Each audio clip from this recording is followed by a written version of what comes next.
Little League, man, do I love Little League. I tell you what a dynamic age. It's that age where you got kids coming in at 9 years old and they're crying in the dugout when they make an error.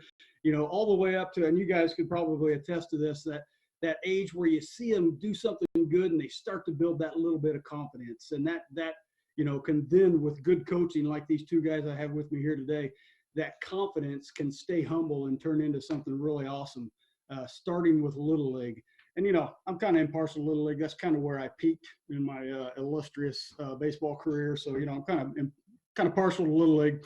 So I'm excited to have these two guys. What a unique experience this is, to have the Little League coach for Brownsburg on my left. I don't know how you're seeing it on your screen, but on my left in the purple there is Brian Jennings, who is the Little League coach for last year's state finals runner-up, Brownsburg Little League. And then on my right, I have Damon Lewis, who was the winning coach for the Silver Creek Little League Championship in Indiana last year. Then they went on to the regionals, and we'll get into that a little bit, guys. Guys, thank you for being here with me. This is fantastic. We're going over the top stories of baseball in Indiana for 2019, and I'll tell you what, this is a great place to start, in my opinion. Brian, I think we'll start out with you there in Brownsburg, and I think it's easy to say that Brownsburg's got a little bit of Little League baseball tradition, don't you think? Sure. Yeah. Yeah. Hey, thanks for having us, Dan. It's my pleasure to be able to come and talk about this kind of stuff. Yeah, Little League baseball is near and dear to my heart too. I will tell you, not being from Brownsburg, coming from a small town where we had a Little League, but they combined a lot of age groups and stuff like this. Coming into Brownsburg was a little bit intimidating. I got to be honest with you, but it's been a great experience. We've got 800 to 900 kids in our league, from fives all the way up to 12s, and it's been a pleasure and a blast. We had a great run last year. It was a lot of fun to see these kids grow, as you mentioned, from 9 on up. They've been playing together.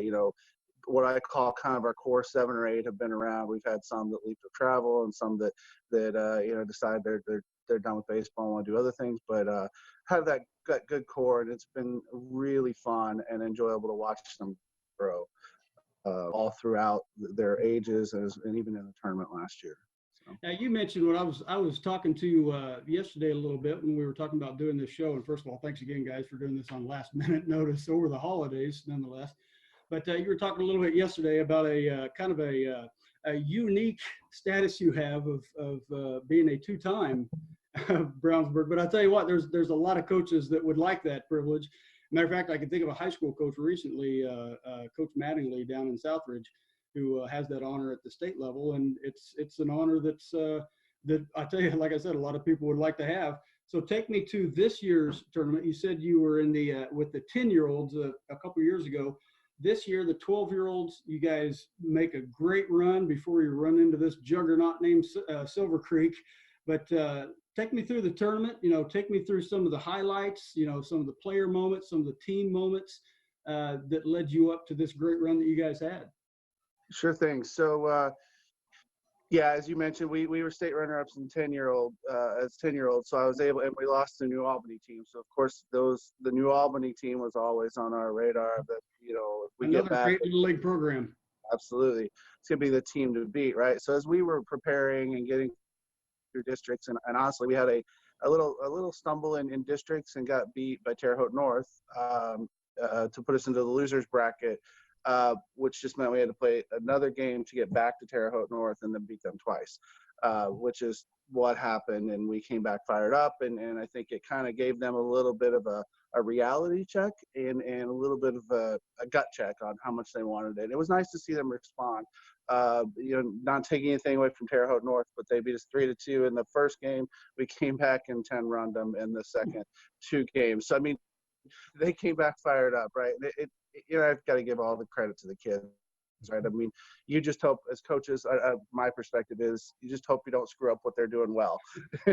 Get out of their way and let them perform, right? Yeah. But yeah, so we had that little stumble. We won districts, came in, and there's, interestingly enough, being there before, you have these things of, okay, you can't get ahead of yourself, and you got to play one game at a time. All the cliches you hear are actually very true, and there's a reason they exist, right?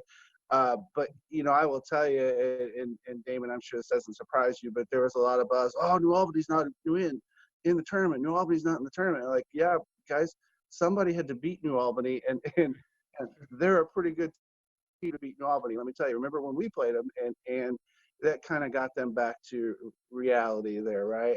And of course, as luck would have it, the first game of the draw and in the same pool was Silver Creek, and of course it was right there, game one, and it was kind of fitting. Game one was against Silver Creek, and the first game and the last game were against I think two of the best teams out there. I don't want to take anything away from the other teams, but I think that two of the top quality teams out there, and it was a fun tournament.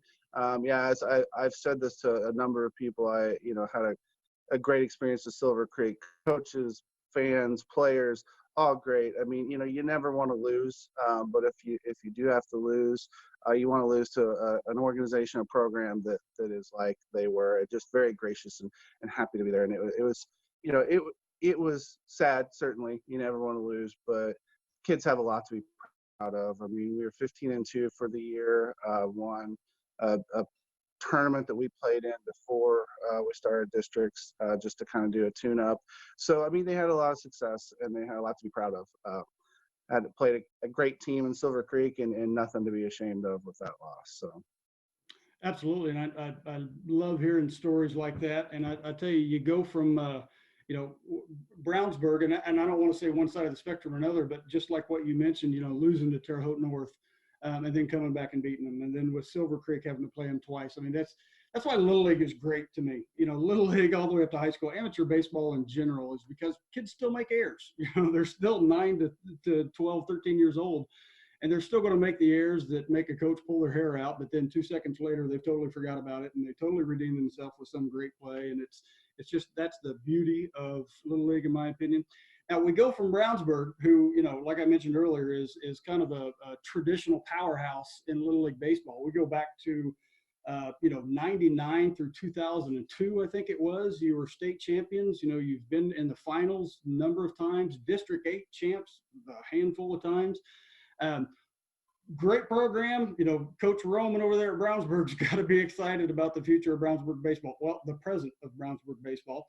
We go to Silver Creek, and Coach Decker, he's got to be excited about the future of Silver Creek too. I mean, the high school program by itself just about went all the way last year before they ran into that powerhouse named Edgewood. But now with Coach Lewis, it's the first Little League state championship that Silver Creek has won. And just when I read that first stat right there, first Little League state championship, I said, I got to get this guy on. This is, I love stories like this. And you guys, you got a bright future. I tell you what, I was talking to you yesterday. You talked about some of the, the restructuring of the league and things like that. So let's go to you, Damon. And, that first year, that trip to the, walk us through that trip to the state finals. That had to be a roller coaster of emotions for the kids and the coaches and the parents. Give us that first year experience. It was amazing. I think we were riding a lot of emotions off of the community excitement. Our basketball team down here won the 3A state title last year, so they had a lot. They were still kind of riding that wave of community pride. And then when we were able to get into district and knock off New Albany, I really think that everybody just kind of got on our backs, and the community support in this town was just amazing. Well, it sounds like it. And, like we both have alluded to earlier, that New Albany is a Little League powerhouse of their own. So, that's, down there in Silver Creek, is that the, the community Little League that you've got your eyes on every year? That's our goal. We got to beat New Albany. Oh, absolutely. I've always said that New Albany's kind of been the gold standard of Little Leagues in the state for a while now. I've had a lot of friends that their kids play in Albany. I've had friends that used to play at Silver Creek, and they moved to New Albany, and then their kids end up playing in New Albany. And I'm like, gosh, what if those kids stayed at Silver Creek? What if they had stayed here? What kind of program would we still have? And yes. So, and you're gonna have that type of year in and year out. There's not a lot you can do about it. But yeah, we had our eye on New Albany. We got beat pretty soundly by them the year before when the boys were 11s. I thought, we got beat by Jeffersonville in district. Then we turned around and got beat by Highland Hills. Then we turned around and got beat by New Albany. And I thought we were so close to where we needed to be to compete. And that's all I wanted to do was just compete. And I knew and we had some kids that had left to go play travel ball. And I thought, if I can talk to their parents and say, hey, come back to Little League and let's give this a shot. And all I want to do is just compete. Let's get the boys together. They're all going to play baseball together in high school anyway. Let's go ahead and get them together and get them used to being together and playing together. And let's just compete and give New Albany a run for their money.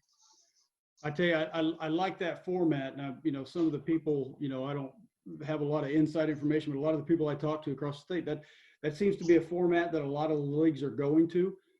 I'm not a anti-travel ball guy. I'd be a hypocrite if I was, because we didn't have travel ball when I was a kid, but I bet you I would have played. I guarantee I would have if it was there. So that hybrid, like you're talking about, I think has been a solution that a lot of leagues are going to, and it seems to be paying off. They're keeping the local kids together, but they're still reaching that competition in a greater area. It's kind of a response to the times where local communities, as probably both of you can attest to, local communities can't field 12 teams anymore. There's just, I'm not saying that's a bad thing. There's a lot more opportunities today than there was probably when all three of us were kids. So I think the things that kids are doing now are more diverse. So I think it's a response to the different things that kids can do these days. So they're going to solutions like yours, which get the kids together. We'll still do travel ball a little bit, kind of a hybrid, but mix it up. So take me through. You've got your unit together now, and you're going into the state tournament. You probably have high hopes. Let's take me all the way to the end here. Well, I actually became pretty good friends with New Albany's head coach, and tried to get as much scouting information as I could on the programs up there. First team he mentioned was Brownsburg. We kind of knew we were going to have to go through them if we were going to be able to pull it off.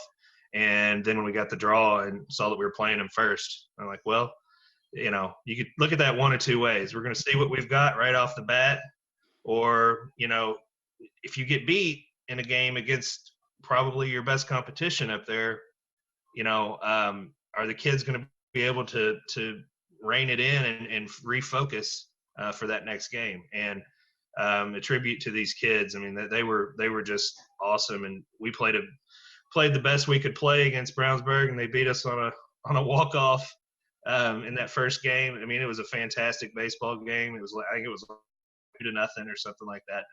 It was really well pitched and the defense on both teams was great. And I'm to say I was pretty concerned after we lost that first game to Brownsburg, because I was worried about the boys and how they'd be down on themselves, but they picked themselves back up, and we won the next two games of pool play, and I knew about Forest Park. I knew they were going to be good. They had a real big physical.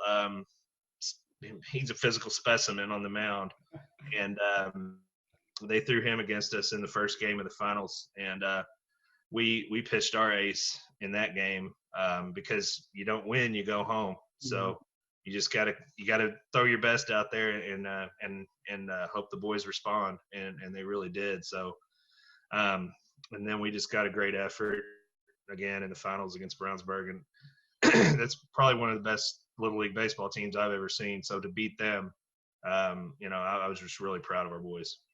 Yeah, I'll tell you, I looked at some of the stats online for both teams, and I'll tell you what, I mean, they were the numbers. I mean, one of the neat stats I saw was the home run derby that they had, and I can't think of his name, Coach Jennings, but I think I read that he had out of 25 pitches, he had 20 dingers or something like that. It was amazing.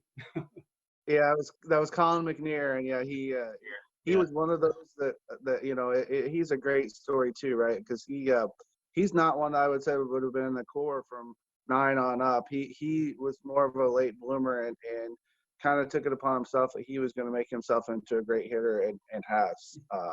And yeah, he just came on like gangbangers. Late years 11, and then certainly this year, they're just amazing. Well, the pitching performance, Coach Lewis, by I don't know his name there, but I think in the semifinals I read that he had either a no hitter or a one hitter with 16 strikeouts. It's Preston Burton. Yeah. And then another good game in the finals, I'll tell you. And going back to what you said there too, Coach Jennings, is that you said he was a late bloomer, and that's another good thing about Little League. From 9 to 12/13, right there, you see a big jump in their, you know, the physical size of the kids as they're maturing. And what you also see is, you know, there are kids that are good, but if they're not really into it, and that's nothing against that, baseball's not for everybody. But then there are the kids who, you know, they may not be at the top at the beginning, but they really love the game. And that's, you know, for Little League, I'd say, you know, if you love the game, stick with it. Because if you love the game, you're going to keep going, where the people that, you know, they may be good now, but if they don't love the game, they're going to stay where they're at, you know, and that's another beautiful part of Little League. I'm getting off on a tangent, which I could all day on Little League. But I'll tell you what, let's talk about this. You know, we talked, both of you now have the experience of being in a state championship, and Coach Lewis going on to the regionals with, you know, playing in Westfield. You know, a lot of these kids, they've played travel ball. They may have already played in Westfield, but how neat was it for your kids, Coach Lewis, that may have never played up at the great baseball mecca called, you know, the Grand Park up in Westfield? Yeah, it was a dream come true for a lot of them. You know, they've seen it on TV. They watch it every year. Mm-hmm. And I mean, all the coaches, we all watched it every year. We'd get together and just watch it, and it's so much fun.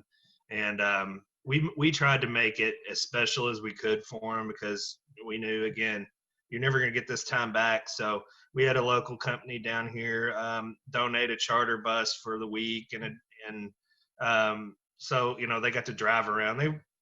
We kind of let them play the celebrity a little bit, you know, and they had a lot of fun with that. And no, but I mean, it was just an amazing experience for them. We got got a royal treatment that those boys aren't used to, and I hope they never take that for granted.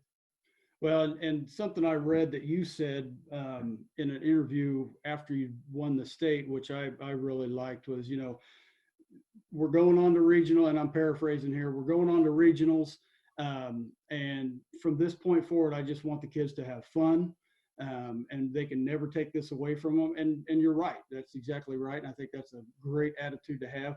You know, let's change roles here. And let's say I'm a brand new guy just a dad that doesn't know much about baseball, and I want to volunteer in Little League. You guys have been all the way to the top. What are you going to tell a guy like me that just wants to, you know, a lot of these local towns, the guy that ends up with the job is just the guy that has the free time and says, yeah, I'll do it because nobody else can. But Little League's a volunteer organization. What are you going to tell a guy like me? You know, taking away your experience just from Little League in general, or, you know, making it all the way to the top? You know, Brian, maybe we'll start with you. Just some general thoughts on coaching Little League. Yeah, so my general thoughts are, you know, first off is don't be intimidated by it. You know what, especially at the younger ages, the whole goal is that they want to come back and play baseball. It's not that they can throw, you know, a 60-mile-an-hour fastball at age 10, right? For me, that's my big philosophy. And in fact, I've got a younger son now that's 6 years old. So he played T-ball last year, and now we'll be in a T-ball coach pitch situation. But my mindset shift is, hey, this is just about having fun and kind of tricking them into learning one thing. If that's all you can get during the season, one thing is great. You know, and as they progress and as they age, you get more into the strategy and the mechanics and things like that. But especially early on, just make it fun for them, make them want to come back, because, you know, you alluded to it, and we talked about the late bloomer too. You never know what kid that can't throw a ball at 6 might be the next Preston that can mow people down. And if you as a coach try to force all these mechanics and things at a young age, it's going to turn them off. At least that's my philosophy. Well, that's a good point. And Coach Lewis? No, I agree with Brian 100% on that. You've got to really just keep it fun for them. When I first was a head coach in Little League, I found an assistant coach that we kind of split duties on the field, and we both of us were just two basketball coaches that our sons happened to be pretty good at baseball. So we were like, yeah, sure, we'll coach, whatever. And then we ended up winning the league championship down here, and it was like, hey, that was kind of fun. Let's see what else we can do with this. And but you really you've got to keep it fun for the kids. You've got to keep it loose.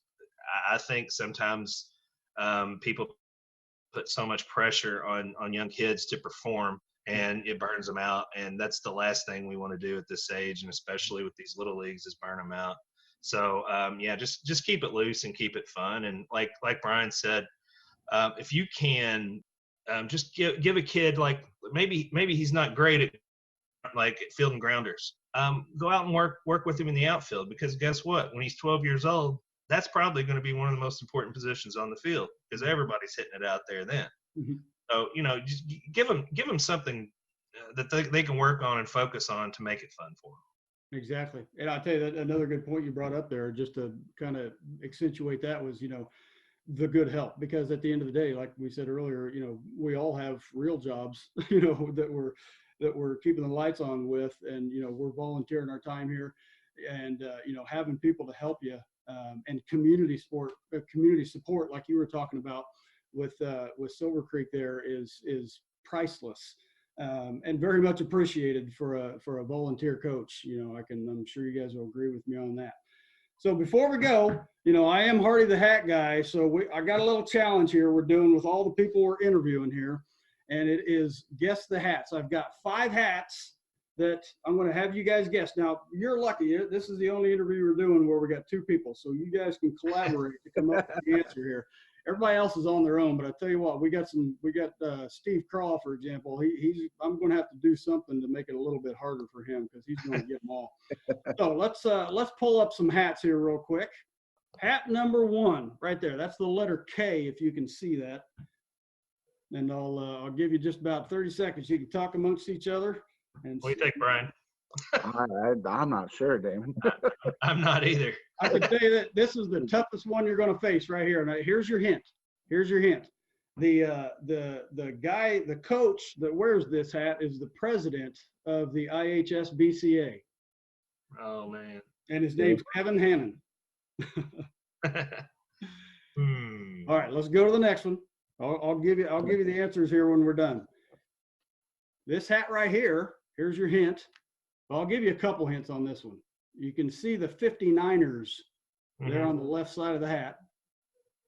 And the coach that wears this hat is, as of this year, the all-time winningest coach in Indiana high school baseball history. Oh, jeez. And I'll even give you another hint.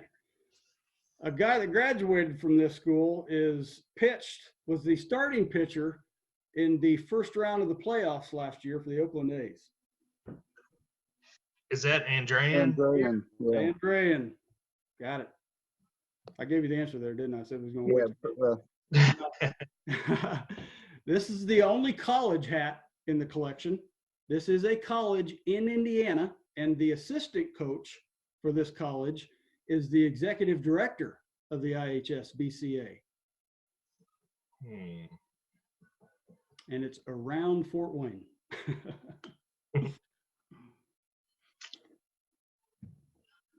I'm sure about that one. Yeah. Their nickname is the Foresters.